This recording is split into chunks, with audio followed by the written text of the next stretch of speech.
It is barely a week after members of the Law Society of Kenya suspended their legal duties and took to the streets expressing displeasure against the security agencies over the brutal murder of their colleague Willy Kimani, his client and a taxi driver.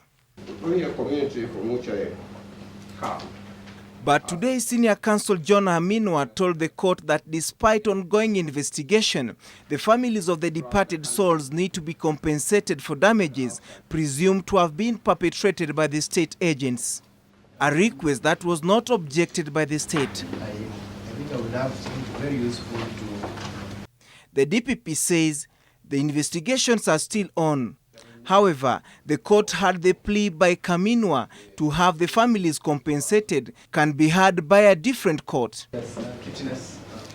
During the hearing, Safaricom lawyer Stephen Kiptines said the corporate was willing to help the court, saying that it can only provide data for the 3 deceased persons when their phones were on. We have a concept in law, which is very much aware of.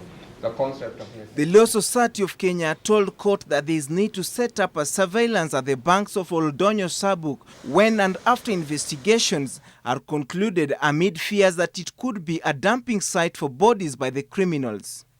They say that there could be possible interference with the investigation and slammed reports that Syokimau administration camp was touched by residents, questioning how unarmed civilians would attack a police station. So far, 4 police officers have been arraigned in court over the killings of lawyer Willy Kimani and 2 others. Meanwhile, Mavoko Member of Parliament Patrick Makau was released on a cashmere of 100,000 shillings after he pleaded not guilty to burning of Syokimau Epipost container that, according to the police, was meant to be used as an exhibit in the matter.